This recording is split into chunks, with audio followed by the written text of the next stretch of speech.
हाँ जी, good morning students. Today we are discussing chapter 9th of 9th class. It is force and law of motions. तो यहाँ पर सबसे पहले जो है हमें फोर्स के बारे में जानना पड़ेगा कि फोर्स एक्चुअली में होती क्या है। तो यहाँ एक हेडिंग लिखी है मैंने, इट इज़ अ पुल और इट इज़ पुश और पुल। ठीक है, या किसी भी ऑब्जेक्ट को खींचना या उसे धकेलना होता है। विच चेंज, जो बदल देता है, और टेंड्स टू चेंज, या उसकी बदलने की कोशिश करता है उसकी पोजीशन को, चाहे वो रेस्ट में हो या वो मोशन में हो। ठीक है, अगर मोशन में है तो किसी को रोकना, एक तरह से उस पर फोर्स लगाई जा सकती है, या उसे और तेजी से चलाना। मान लो कोई भी ऑब्जेक्ट जो है वो मूवमेंट में है, ठीक है, तो मूवमेंट में है तो उसे धकेलना तो और तेजी से वो मूवमेंट में आ जाएगा अगर वो इधर ही जा रहा था। अगर वो इस डायरेक्शन में आ रहा था और इधर से फोर्स लगाएंगे तो उसे रोकना।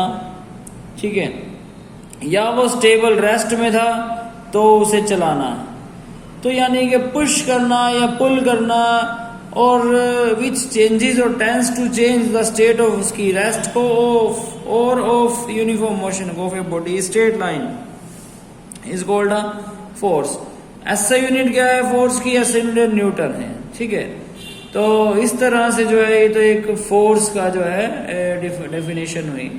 तो क्या किसी ने फोर्स को महसूस किया? नहीं, नो वन हैज, मतलब किसी ने देखा है मैं फोर्स को? नहीं, no one has seen the force, but we can actually feel, we have seen the effect, हमने इफेक्ट देखे हैं उसके, जो कि प्रोड्यूस बाय फोर्स के द्वारा प्रोड्यूस होते हैं। ठीक है, तो इस तरह से फोर्स क्या किसी का साइज और शेप चेंज कर सकती है? हाँ, yes, force can change the size और शेप ऑफ द ऑब्जेक्ट। ठीक है, तो कितनी तरह की फोर्स होती है? तो दो तरह की फोर्स लगती हैं। जैसे कि एक तो होती है बैलेंस फोर्स। मान लो इस ऑब्जेक्ट को जो है एक तरह से इधर से सेम फोर्स से धकेल दिया, इधर से भी सेम फोर्स से धकेल दिया, तो किधर भी ऑब्जेक्ट नहीं आएगा। सिमिलरली इस ऑब्जेक्ट को इधर से भी सेम फोर्स से खींचा गया, इधर से भी सेम फोर्स से खींचा गया, देन तब क्या होगा? तब भी कोई बदलाव नहीं आएगा। It is called a balanced force. Balanced force में कभी भी ऑब्जेक्ट अपने प्लेस को जो है एक तरह से रिलीज नहीं करेगा, छोड़ेगा नहीं। उसके बाद अनबैलेंस फोर्स, बिल्कुल हाँ, अनबैलेंस फोर्स में मूवमेंट होगी। मान लीजिए इधर से हाई पावर से जो है खींच रहा है, ये लो पावर से खींच रहा है, देन ऑब्जेक्ट जो है वो इधर मूव करना स्टार्ट कर देगा। सिमिलरली अगर इधर से हाई पावर से धकेला जा रहा है, इधर से लो पावर से धकेला जा रहा है, देन ऑब्जेक्ट जो है इधर मूवमेंट कर देगा। ठीक है, तो इन सब चीजों को बोला गया है अनबैलेंस्ड फोर्स। ठीक है जी, उसके बाद है इनर्शिया। अब इनर्शिया की बात करें तो सबसे पहले हमें ये पता होना चाहिए कि हमारे पास 3 लॉ है न्यूटन के। ठीक है, Newton first law of motion है, न्यूटन का सेकंड लॉ ऑफ मोशन है, और न्यूटन का ही थर्ड लॉ ऑफ मोशन है। न्यूटन के तीनों लॉ ऑफ मोशन के हिसाब से जो फर्स्ट लॉ ऑफ मोशन है वो इनर्शिया को रिप्रेजेंट भी करता है।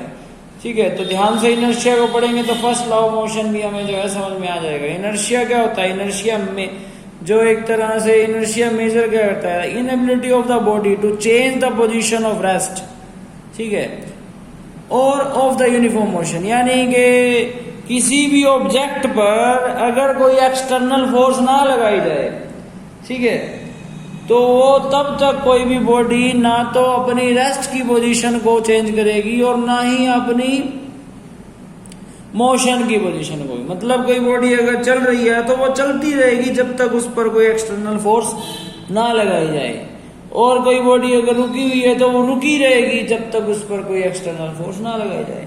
मतलब उनकी अपनी इनएबिलिटी है, एक उनकी जो है एक तरह से टेंडेंसी है कि वो रेस्ट में रह सकते हैं और कोई भी ऑब्जेक्ट यूनिफॉर्म मोशन में भी रह सकता है। और ये जो है किस तरह से मेजर किया जाता है? मास इसको मेजर करता है। ठीक है, एसआई यूनिट क्या है? मास की एसआई यूनिट किलोग्राम होती है। ठीक है, उसके बाद जो है आगे हम लॉज के बारे में बात करेंगे।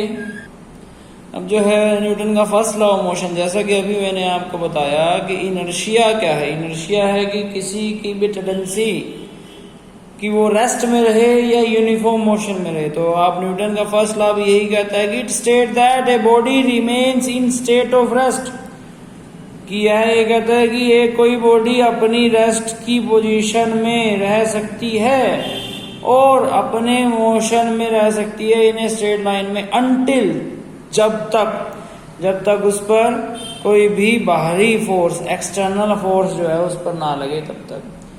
आप सोच के देखिए, आप सोचिए कि मैंने जो है एक बैट्समैन ने जो है एक शॉट मारा और बॉल जो है इधर की तरफ चल पड़ी।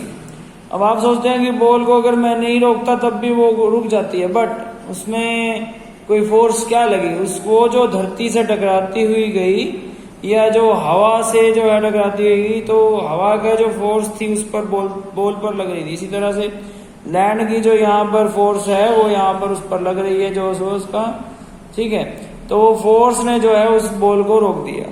इसी तरह से जो है कोई भी पोजीशन, कोई भी रेस्ट की पोजीशन में मान लो एक सामने बॉल पड़ी थी, जब तक वो बॉल पड़ी रहेगी, जब तक उस पर बाहर जाकर कोई बच्चा जो है उस पर बैट नहीं मारेगा या कोई उसको पुश नहीं पुल नहीं करेगा, तब तक वो बॉल एज इट इज पड़ी रहेगी, ठीक है। उसके बाद सेकंड लॉ ऑफ मोशन क्या है कि it state that the rate of change, ठीक है, रेट ऑफ चेंज ऑफ जो मोमेंटम होगा, तो यहाँ पर वो क्या बोल रहा है कि it state that the rate of change of momentum is directly proportional to the force applied and take place in the direction of force में होगा। इसका मतलब है कि F is directly proportional to the change in momentum। change in momentum और momentum जो है, change in जो भी momentum change होगा बाय में t के डायरेक्टली प्रोपोर्शन है।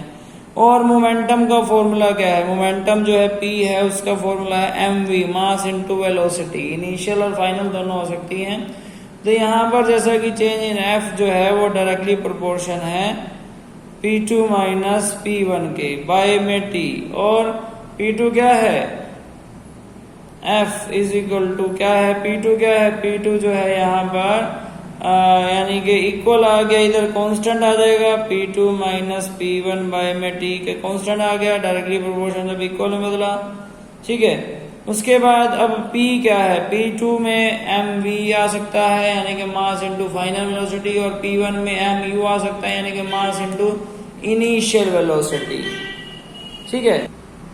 तो यहाँ पर f जो है equal to k into p2 minus p1 by में t हो गया, और P1 जो है अभी मैंने बोला वो mu है, और P2 जो है जो मोमेंटम है वो mv के इक्वल है। सिमिलरली अगर यहाँ पर पुट करेंगे तो m v minus mu by में t होगा। इसके बाद ये डेराइव चल रहा है, देखिए फोर्स इक्वल टू यहाँ से m कॉमन आ गया, k इंटू जो है m हो गया, और ये v माइनस u और बाय में t। और ध्यान से सोच के देखिए कि a क्या था, एक्सेलरेशन क्या थी, चेंज इन वेलोसिटी बाय में टाइम थी। तो मतलब इसका यही हुआ कि f is equal to formula क्या आया, constant into mass into acceleration. Therefore constant की वैल्यू अगर 1 लेंगे देन फोर्स की वैल्यू क्या आई m में, फोर्स की वैल्यू क्या आई, मास इनटू एक्सेलरेशन। फोर्स की SI यूनिट क्या थी, न्यूटन थी। Can also be written as force की SI यूनिट मास की किलोग्राम, एक्सेलरेशन की मीटर पर सेकंड का square. It is also the SI unit of force. अब मोमेंटम की SI यूनिट क्या है, मोमेंटम की देखिए P is equal to mu है, इसकी SI यूनिट है मास यानी कि किलोग्राम, वेलोसिटी मतलब मीटर पर सेकंड। ये SI यूनिट है किसकी, मोमेंटम की, ठीक है। इसी तरह से आगे जो है वो थर्ड लॉ ऑफ मोशन भी है। इसमें एक और बात आती है कि डाइन में, जैसे कि 1 न्यूटन जो है इक्वल टू 10⁵ डाइन के भी बराबर है, ठीक है। तो ये सब बातें भी हमें जो है पता होनी चाहिए। उसके बाद है third law of motion. Third law of motion बहुत ही ईजी है। It state that to every action, कोई भी एक्शन होगा, there is an equal and opposite reaction, ठीक है। जो every action there is an equal and opposite reaction. जैसे कि it is difficult to drive a nail in the middle of the plank spotted at its two end, ठीक है जी। मतलब ये है कि किसी कील को जैसे कि उसकी नोकीली तरफ से ना करके दूसरी तरफ से जो है अगर उसको एक तरह से हैमरिंग करेंगे तो उसको अंदर डालना बहुत ही मुश्किल हो जाएगा। तो इसी तरह से एक जो जैसे कि बुलेट है, एक कोई भी जो है बुलेट चलाते हैं, गन को फायर करते हैं, तो बुलेट जब आगे जाती है तो गन पीछे की तरफ धकेलते हैं, तो उससे क्या हुआ, there is a equal and opposite reaction हुआ। सिमिलरली एक मान लीजिए किनारे पर एक जो है किनारे पर एक बोट खड़ी है, ठीक है, उस बोट पे जो है कोई आदमी इस किनारे पर खड़ा है और इधर जंप लगा रहा है, जंप, देन क्या होगा, वो इधर जंप लगाएगा और बोट जो है पीछे की तरफ जो है धकेल देगा। तो ये भी ये थर्ड लॉ लग रहा है यहाँ पर, the every action there is equal and opposite reaction. बहुत सारे जो है इसके एग्जाम्पल हैं, सभी आपको जो है देख लेने हैं, ठीक है। अब आपको समझ में आया होगा। Thank you so much.